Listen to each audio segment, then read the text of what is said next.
శ్రీవారి సేవకై ఎవరైనా సరే రావచ్చు, ఇతర మతస్థులైనా ఇంకెవరైనా రావచ్చు. ఒక సంప్రోక్షణ విధానం ద్వారా అందరినీ హిందూ శ్రీవారి సేవకైన కాదు, సంప్రోక్షణం హైందవ ధర్మానికి రావచ్చు అన్నది అక్కడ దాంట్లో ప్రతిపాదింపబడింది. ఈ శ్రీవారి సేవకై అన్న విషయం బయట ఎక్కడా ప్రధానంగా ముందుగా చెప్పలేదు ఆ సభలో. చెప్పలేదు, అదే నర్మగర్భితమైన అంశము. దానికోసం చెప్పలేదు. సంప్రోక్షణ చేస్తామని, సంప్రోక్షణ చేస్తాం, ఎవరైనా వస్తే సంప్రోక్షణ చేస్తాం, వాళ్ళకి స్వామి దర్శనం ఇస్తాం. అసలు ఇలాంటి సంప్రోక్షణ విధానం అనేది సంప్రోక్షణ మా లెక్కలో ప్రపంచంలో అంతా కూడా సనాతన ధర్మమే మొత్తం. ఒకవేళ ఎవరైనా మారినటువంటి వాడు తిరిగి మన దానికి రావాలనుకున్నప్పుడు దానికి వేరే ఇవేమి అక్కర్లేదు. వాడు స్వతహాగా వాటిని విడవటమే చాలు కదా. అజ్ఞానం పోతేనే సూర్యుడు ఉదయంతోనే అజ్ఞానం చీకటి పోతుంది. అలాగే వాటిని విడిచి రామాని వాడు ఉచ్చరిస్తే చాలు. మన దగ్గర ఒక ప్రత్యేకమైనటువంటి దానికి ఒక వ్యవస్థ ఇది అక్కర్లేదు. ఒకవేళ అంటే అక్కడ ఏం చేస్తారు, సంప్రోక్షణ అంటే ఏం చేస్తారు?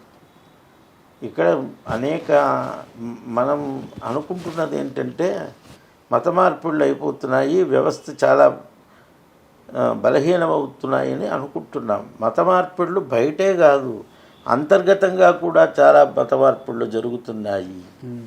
అంతర్గత మత మార్పుళ్ళు అంటే మీకు అవగతం అయ్యిందో లేదో తెలియదు, కానీ ఇప్పుడు అన్ని దేవాలయాలు, కొన్ని దేవాలయాలు చూస్తున్నాం. ఈ తిరుమల కానీ అన్నవరం కానీ ఇత్యాది దేవాలయాల్లో వెళ్ళినప్పుడు బయట లోపల ప్రవేశించే ముందు బయట కొంతమంది నామం ముద్ర వేస్తున్నారు. కొంతమంది మీరున్నారు చక్కగా స్మార్తులు అనుకుంటాను, భస్మం పెట్టుకున్నారు. ఇంకొకరు వైష్ణవ పరంపరలో పుట్టారు, వారు నామం పెడతారు. కొంతమంది దాక్షిణాత్యులు స్మార్తులు కూడా గోపీచందనం పెడతారు, మధ్యలో గోపీచందనం పెడతారు. వారి సంప్రదాయం. ఆ సంప్రదాయ రీతిగా నుదుట తిలకం ఉండాలని చెప్పాలి, కానీ దేవస్థానం వారు ప్రతివానికి నామం పెట్టేటటువంటి తీరు పెడితే అది సరి అయిన పద్ధతి కాదు. నామం ఉంటేనే స్వామి సేవ అనే తీరు లేదు, అది పొరపాటు. ఇది ఇప్పుడు వెంకటేశ్వర స్వామి దగ్గరికి వచ్చామంటే అనేక సంప్రదాయజ్ఞులు వస్తారు. వాస్తవం. ప్రతివాడు నామం పెట్టుకున్నవాడే రావాలని లేదు. మధ్వాచార్యులు వస్తారు, వైష్ణవాచార్యులు వస్తారు. ఎవరెవరి సంప్రదాయం వారి యొక్క తిలకాన్ని ధరించి రావటం అన్నది పద్ధతి. అంతే తప్ప నువ్వు ప్రతివానికి ఒక స్టాంపు వేసినట్టు వీళ్ళు వేయటం అన్నది అది చాలా దోషం. ఆ దేవాలయాల ముందు అలా జరగటం అన్నది అంటే అట్టి వాటిని నిగ్రహించేటువంటి విషయంలో ఈవో గారు సరైనటువంటి చర్య తీసుకోవాలి. వాళ్ళు ఆలయాల ముందు కుంకుమ లాంటిది ఏదైనా పెట్టి, ఎందుకంటే సమానంగా అందరికీ వర్తిస్తుంది కాబట్టి అది కనీసం అదైనా పెట్టుకోండి అని చెప్పాలి తప్ప ఇలాగ ప్రతివాడికి నామం పెట్టి వస్తే పెట్టించుకునేవాడికి కూడా జ్ఞానం ఉండాలి. నాకు ఇది నా సంప్రదాయం, ఇది వాడు వివేకం కోల్పోయి వస్తున్నాడు. నా స్వధర్మే నిధనం శ్రేయ అనుకున్నవాడు పరధర్మాన్ని వాడు స్వీకరించలేడు. ఎందుకు స్వీకరించలేడు? వాడికి అవగతం లేకపోవటం చేత భగవద్గీత ఎవరికీ రావట్లేదు. చదివినా వాడు ఏదో చదువుతున్నాడు, దానికి అర్థం అనుసంధానం చేసుకోవటం లేదు. అర్థానుసంధానం చేసుకుని వాడు ఆచరణలో పెట్టుకుంటే ఇట్లాంటివన్నీ రావు. స్వధర్మైన ధర్మ శ్రేయ ఇట్లాంటివన్నీ చేసి వాళ్ళకి ముందు అవగతం చేయాలి. ప్రజల్లో భక్తితో పాటు స్వధర్మ చేయాలి. ఈ స్వధర్మం యొక్క వైశిష్ట్యం తెలవాలంటే ఇళ్లల్లో పెద్దలకు కలగాలి. పెద్దలకి సంస్కారం ఉంటే పిల్లలకి అలవరుస్తారు. 10 నిమిషాలైనా రామనామం పిల్లల చేత చేయించే విధంగా. రామనామం అత్యుత్తమ నామం. శివ కేశవాది సమస్త సంప్రదాయజ్ఞులు వారు సేవించే నామం. శివకేశవులకు అసలు అభేదం కదా గురుజీ. పురాణ హృదయం వ్యాస హృదయం తెలిసినవాడు ఎన్నటికీ శివకేశవుల్లో భేదాన్ని చూడడు. పరిపూర్ణమైనటువంటి ఆర్ష విజ్ఞానాన్ని తెలుసుకుని పూర్ణమైనటువంటి అధ్యాత్మ నిష్ఠ కలిగినటువంటి వాడు ఎన్నడూ ఆ భేదం కలిగి ఉండడు. ఆ భేదం ఎవరికైతే ఉన్నదో వాడికే గాక పక్కవానికి కూడా భేదబుద్ధి కలిగించడం చేత వాడి వల్ల సమాజము భ్రష్టు పట్టుతున్నది, వ్యవస్థే పాడైపోయింది, మొత్తం పాడవుతున్నది. దానివల్ల అవుతుంది. ఎంత దౌర్భాగ్యపు స్థితికి వచ్చిందంటే పరమాత్మకి మేము మా వాళ్ళు పెట్టారు కాబట్టి పరమాత్మకే మేము గురువులు అయ్యామని చెప్పేటువంటి స్థితిలో వాళ్ళు అయిపోయారు. అది చాలా పొరపాటు. ఎవరెవరి స్థాయిలో ఎవరెవరి యొక్క సంప్రదాయాన్ని వాళ్ళు గౌరవించుకోవచ్చు. కానీ ఆలయాల దగ్గరికి కానీ ఆశ్రమాల దగ్గరికి కానీ ఎవరి దగ్గరికి వచ్చినా వారి సంప్రదాయాన్ని గౌరవించేటట్టుగా అక్కడున్న సంస్థలు కూడా ఉండాలి తప్ప వేరేలా ఉండకూడదు. ఇప్పుడు నేను ప్రస్తుతానికి వచ్చినటువంటి మాట, ఈ సంప్రోక్షణలో వాళ్ళకి ఏం చేస్తారు అనేది, ఎలా చేస్తారు, దానికి ఒక విధానం ఏంటి అన్నది మనం ఆలోచిస్తే దానికి నిర్ణయం ఎవరు చేయాలి అంటే ఈ స్వామీజీలు ఎవరు పాల్గొన్న వాళ్ళు పెద్ద స్థాయిలో ఎవరు విషయం తెలిసిన వాళ్ళు ఎవరు పెద్దగా పూర్తిగా పాల్గొనలేదు. అందువల్ల ఎవరికి వాళ్ళకి పూర్తి విషయం తెలిస్తే కదా, ఈ రకంగా విషయం తెలిస్తే ఇది పరిస్థితి ఇది అంటే ఎవరు సలహా వాళ్ళు ఇవ్వగలరు. అందరూ కూడా ఇలా చేస్తే బాగుండు, ఇలా మంచిది అనుకున్నారు. కానీ ఎవరు కూడా మన ధర్మంలో ఉన్నవారు ఇంకొక మార్గాన్ని వెళ్ళుట అంగీకరించరు.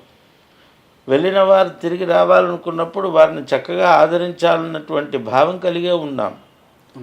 అయితే ఇది ఎక్కడి వరకు అంటే స్వామివారి సేవలో దర్శనం చేయుట వరకు, వారు ఏ సేవలో అయినా పాల్గొనవచ్చు. ఏది ఆర్జిత సేవలు లేదా స్వామివారి దర్శనం చేయొచ్చు. కానీ ఇక్కడ వచ్చిన సమస్యల్లా ఏంటంటే శ్రీవారి సేవ అనేటువంటి వాలంటరీ సర్వీసులో మనకే లక్షల మంది కోట్ల మంది ఎదురు చూస్తున్నారు, మాకు అవకాశం రావట్లేదా అని. అట్లాంటిది ఇప్పుడు వాళ్ళందరినీ కూడా తీసుకొచ్చి దానికి కూడా కొన్ని నెలల ముందు ఈరోజు మీరు వాడు భక్తి అని చెప్పి ఎవరినో ఒకరినిద్దరిని ప్రవేశపెట్టినా మన సమాజంలో మన సంస్కృతిని మన ధర్మాన్ని సమూలంగా మార్చేటువంటి ప్రయత్నంతో కూడినటువంటి కొంతమంది దుష్టులు దుర్మార్గులు ఉన్న ఈ సమాజంలో మేము కూడా మారామన్న మిష చూపించి లోపల ప్రవేశించి ఆ తదుపరి మాకు ఇది ఉంది అది ఉంది అని చెప్పి కాస్త ప్రార్థనా స్థలం ఇవ్వడను లేకపోతే మరొకటో అని పూర్తిగా వాళ్ళు లోపలంతా కూడా వ్యాపించి కూర్చున్నట్లయితే రేపటి పరిస్థితి ఈరోజు కాకపోవచ్చు, 25 ఏళ్ళు 30 ఏళ్ళు 40 ఏళ్ళ తర్వాత పరిస్థితి ఏమిటి అన్నది ఒక్కసారి ఆలోచిస్తే ఆ ముందు చూపుగా చూసి ఎవరైనాను భగవంతుని యొక్క దర్శనానికి జాతి మత కుల విచక్షణ లేకుండా ఎవరైనాను రావచ్చు. అంటే బ్రిటిషర్స్ కూడా అలానే భారతదేశంలోకి వచ్చి తర్వాత భారతదేశాన్ని దోచుకొని, బ్రిటిషర్స్ ఏమిటి మిగతా వాళ్ళు ఏమిటి అందరూ అలాగా ప్రవేశించి పాడు చేసి సర్వనాశనం చేసి పోయిన వాళ్ళంతా ఆ రకంగా చేసే కదా ఈరోజు మరలా మనం మొన్న జనవరి 22 నాడు మనం అంతా కూడా ఆనందంగా రామాలయ ఉత్సవం ప్రాణప్రతిష్ఠ అని అనుకుంటే ఒక పక్క ప్రాణప్రతిష్ఠను సంతోషించటం, మరో పక్క కొన్ని లక్షల మంది ప్రాణాలు వదిలేరు కదా వాళ్ళ యొక్క పరిశ్రమ. ఇలా కూర్చొని తపస్సు జపం చేసుకుంటున్న వారి తలలు నరుక్కొని వెళ్ళిపోయారు గురూజీ. అట్లాంటి వాళ్ళ యొక్క ఇది మన దేశాన్ని ధర్మాన్ని భ్రష్టుపరచడానికి కంకణం కొట్టుకుని వచ్చినటువంటి విధర్మీయులు ఈరోజు విలయతాండవం చేస్తూ ఉంటే, ఇప్పుడు ఇట్లాంటివి జరుగుతూ ఉంటే ఒక పక్క ఎన్నో అసంప్రదాయమైనటువంటి అశాస్త్రీయమైనటువంటి అనైతికమైనటువంటి దిగజార్చు చేయాలన్న ప్రయత్నంలో ఉంటున్నటువంటి తరుణంలో ఇలా జరుగుతున్నప్పుడు ఇప్పుడు అనవసరంగా ఈ రకమైనటువంటి ఇష్యూస్ లేవదీసి దీని కొరకు ఒక వ్యవస్థని, ఒక సభని ఇవన్నీ చేసి దీన్ని ప్రవేశపెట్టడం వల్ల దీనికన్నాను భక్తులకి సౌకర్యమైనటువంటి ఇంకా మరిన్ని సౌకర్యం ఇప్పటికే చేస్తున్నారు, కాదని లేదు, మరిన్ని సౌకర్యం చేయుట, మరింత భక్తులకి కావలసినటువంటి రీతిలో లేదా ధర్మ జాగరణ, ధర్మ ప్రబోధన చేయుట, ఇవన్నీ జరగాలి తప్ప ఈ రకంగా చేయుట అంత ఉచితం కాదేమో అంటే గురుజీ ఇప్పుడు కొత్త సిద్ధాంతాలు తీసుకురావడం వల్ల చివరికి చేటు మనకే అనేది మనం చరిత్ర నుంచి ఇక్కడ తెలుసుకోవాలనిపిస్తుంది. దీనివల్ల ఇది ఒక కొత్త పద్ధతులు అంటే ఇప్పుడున్న పాలక మండలి కానీ వ్యవస్థ కానీ ఎట్లా ఉండాలంటే ఇప్పటి వరకు అనూచాయంగా వచ్చినటువంటి ధర్మాన్ని నీరుగార్చకుండా వాటిని పరిరక్షిస్తూ ఆలయ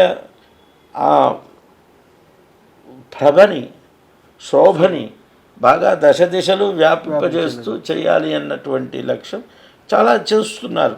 వైభవోత్సవమనో కళ్యాణోత్సవమనో ఖండాంతరాల్లో కూడా వెళ్ళి చేయటం జరుగుతున్నది. కేవలం వెంకటేశ్వర స్వామి భారతీయులకే కాదు, విదేశాల్లో ఉన్నటువంటి మన ఎన్ఆర్ఐస్కి కూడా ఇక్కడ వచ్చి సేవ చేయడానికి ఎంతో ఉత్సుకతతో ఉన్నారు.